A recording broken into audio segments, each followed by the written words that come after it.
नमस्कार, मी करिश्मा. एलव्ही न्यूजच्या बातमीपत्रामध्ये आपल्या सगळ्या दर्शकांचे अगदी मनापासून स्वागत. आपण पाहत आहात एलव्ही न्यूज.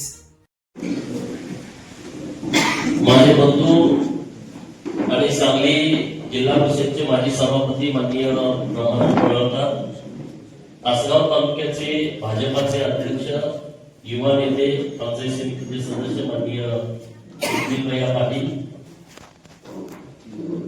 ज्यांना BLA-1 म्हणून जबाबदारी दिलेली आहे ते माननीय धनंजयजी शिंदे, ज्यांनी आता आपल्याला व्यवस्थितपणे काय आढावा आहे तो आपल्या सर्वांच्या समोर मांडलेला आहे. भाजपाचे नेते माननीय मिलिंद बाबू, माननीय लोंढे सर, माननीय मकानदार साहेब, व्यासपीठावरती उपस्थित आपले माजी सभापती आहेत अजितजी गारंडे साहेब, आपले शिंदे साहेब आहेत, सुभाषजी खांडेकर आहेत, भोसले साहेब आहेत आणि अन्य सर्व पदाधिकारी आणि BLA-2 मीटिंगची BLA-2 जे आहे आपले नगरसेवक आहेत, रावजी असतील, आपले ईश्वर आहेत, ज्यांनी मध्ये भारतीय जनता पार्टीमध्ये सर्वांनी प्रवेश केला आणि तुम्ही सर्व भारतीय जनता पार्टीचे कार्यकर्ते आणि पदाधिकारी. तर आता ही आपली बैठक आहे SIRच्या संदर्भातली. SIRचा विषय तुम्हाला सगळ्यांना समजलाय, बऱ्याच मिटिंगा झालेल्या आहेत. 2002 नंतर आपल्या देशामध्ये मतदार जी आपली यादी आहे त्याची पुनर्रचना म्हणूया आपण थोडक्यात. म्हणजे मयत मत आहे, 20-20 वर्षे यादीत आहे, मुलींची लग्न झाली, मुली लग्न नांदायला गेल्या, त्यांना मुलं झाली, त्यांच्या मुलाची नाव मतदार यादीत आली, परंतु त्यांचं नाव अजून तसंच आहे. बाहेरून मुलीकडं नांदायला आल्या परंतु त्यांच्या माहेरनं त्यांचं नाव आहे. आपली लोक काय सांगलीत आहेत, इथं पण आहे, त्यांचं दुबार मतदान आहे. मुंबईला काही लोक आहेत त्यांचं दुबार मतदान आहे. किंवा काही ज्या गल्लीत आपल्याला बोलण्यात जाता येत नाही तिथं नेमकी नावं कोणाची आहेत हेच आपल्याला माहित नाही. आणि म्हणून या मतदार याद्यांचं शुद्धीकरण थोडक्यात हे काम आता महाराष्ट्रामध्ये सुरू आहे. 29 तारखेपर्यंत आताची जी आपल्याला तारीख आहे 29 तारखेपर्यंत हे काम आपल्याला पूर्ण करून घ्यायचं आहे. आता माननीय धनंजय शिंदे साहेबांनी जी माहिती दिली आपल्या समोर, आम्ही आता ही फक्त कवठेमंकाळची बैठक घेण्यासाठी आलोय. कारण मुंबईमध्ये जी बैठक झाली मागच्या 18 दिवसापूर्वी त्या बैठकीमध्ये कवठेमंकाळची जबाबदारी माझ्याकडे सोपवल्यामुळं बाबांनी मी आज इकडे कवठेमंकाळला आलोय. तर आता 1,41,744 हे जे मतदान आपलं आहे त्यापैकी 1,33,757 फॉर्मचं वाटप झाले. खानापूर असे गट पडले जिल्ह्यामध्ये. म्हणजे काही तालुक्यामधल्या आमदारांना मंत्रिमंडळात संधी मिळाली आणि मंत्री म्हणून त्यांनी काम केलं. आता तुमच्या मतदारसंघाला मंत्रिमंडळात संधी मिळाली, परंतु कवठेमंकाळला आपण टीकात्मक अजिबात या विषयात बोलत नाही, परंतु कवठेमंकाळला, आटपाडीला, खानापूरला आणि जतला जो विकास होणं अपेक्षित होतं तो झाला नाही. हे 1,00,000% सत्य आहे, याच्यात काहीच खोटं नाही. 1,00,000% सत्य आहे. आणि त्यामुळं आपल्या भावना योग्य आहेत. प्रांत कार्यालय आम्हाला कवठेमंकाळला पाहिजे. मला वाटतं की जत आरटीओ कार्यालय पाहिजे. आम्ही माननीय मुख्यमंत्री महोदयाला भेटलो, विधानसभेत शब्द दिला होता, विशेष बाब म्हणून माननीय मुख्यमंत्री महोदयाने आरटीओ कार्यालय जतला दिलं. आता त्याचं काम पण चालू झालंय. आता आपल्या लोकांच्या ज्या भावना आहेत की बाबा आम्ही मिरजला आमचं प्रांत कार्यालय आहे आणि मिरजला दळणवळण खूप सोपं आहे. इथून तुम्ही 20-25 आता या रोडवर 20-25 मिनिटांमध्ये तुम्ही मिरजमध्ये जाऊ शकता, अशी परिस्थिती आहे. असं असताना कवठेमंकाळला तासगावाला जोडलं म्हणजे मोठा अन्याय होण्यासारखा आहे. आणि या ज्या तुमच्या भावना आहेत त्या भावनेच्या सोबत मी आहे, सम्राट बाबा आहे आणि मंगळवारी कवठेमंकाळ तालुक्यातल्या भावना राज्याचे लोकप्रिय मुख्यमंत्री देवाभाऊ आणि महसूल खात्याचे मंत्री माननीय चंद्रशेखर बावनकुळे साहेब यांच्या कानावरती आम्ही टाकतो. कवठेमंकाळची मान्यता असेल तर कवठेमंकाळला तुम्ही द्या, नसेल तर तासगावला देण्याबद्दल कवठेमंकाळच्या लोकांची हरकत नाही.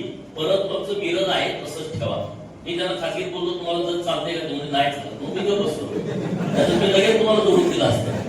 तर ते म्हणले की मिरजला आम्हाला असू द्या, नसेल तर आमचं कवठे मंगळ करा. तर काही चिंता करू नका, कवठे मंगळावरती अन्याय होऊ देणार नाही. आणि तुमच्यासोबत होणार आहोत. नंबर 1. नंबर 2, मी परवा एक सदाभाऊ खोत आणि मी सांगलीत सभा घेतली होती आणि मी त्यामध्ये अत्यंत व्यवस्थितपणे बोललोय की सांगलीला एअरपोर्ट नाही. कोल्हापूरला झालं, सोलापूरला झालं, पुण्याला आहे, सातारचं कराडला आहे, पलीकडे सगळीकडे आहे. नव्यानं 14-15 एअरपोर्ट झालेले आहे. परंतु सांगली जिल्ह्याचं एअरपोर्ट व्हायलाच तयार नाही. किंवा जागेचा वाद आहे, जागा एमआयडीसीची आहे, जागा कमी आहे, जागेच्या बाजूला कोणी घरं बांधली, असा मी पेपरला वाचतो. मी त्या विषयात नाही. आणि म्हणून आपली मागणी अशी आहे, जर कमलापूरच्या जागेमध्ये एअरपोर्ट होणार नसेल तर मग आम्हाला कवठे मंगळ जर आम्ही जागा उपलब्ध करून देऊ शकतो, आम्हाला ते द्या. तर कवठे मंगळ करायला माझी विनंती आहे की तुमच्या इथं जर 1000-2000 एकर जागा कुठं असेल, लोकांची सहमती असेल, तर तुम्ही तशा पद्धतीचा एक रिपोर्ट तयार करा. मिलिंद बापू, उदयजी, तुम्ही रिपोर्ट तयार करा. आपण हे काय फेक बोलत नाही. सांगलीत होणार नसेल तर झालं पाहिजे. आता सांगली तर बरोबर ना, तुम्हाला कोल्हापूर जवळ आहे, तुम्हाला काय अडचण द्यायची अडचण नाही. ईश्वरपूर हायवे तर कोल्हापूर जवळ आहे आणि त्यामुळे आता हायवे चांगला झालाय. तर जर कवठे मंगळाला जागा असेल तर पहिला पेपर सांग कवठे मंगळाला. जर तुमच्याकडे जागा नसेल तर जतला जागा आहे. आपल्या चर्चा ओपन झाली पाहिजे. कवठे मंगळामध्ये पण जागा आहे, गिरलिंगचं डोंगर मोठा आहे.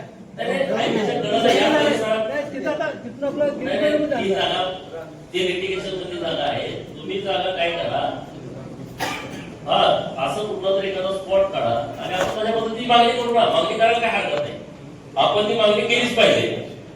कुठेही काय असेल, जर हायवेच्या कडेला असेल तर लोकांना येणं जाणं सोपं आहे. हायवेच्या जवळ पण कुठं असेल तर तुम्ही शोध घ्या. शेतकऱ्यांची मिळाली तर शेतकऱ्यांची, सरकारची असेल तर सरकार.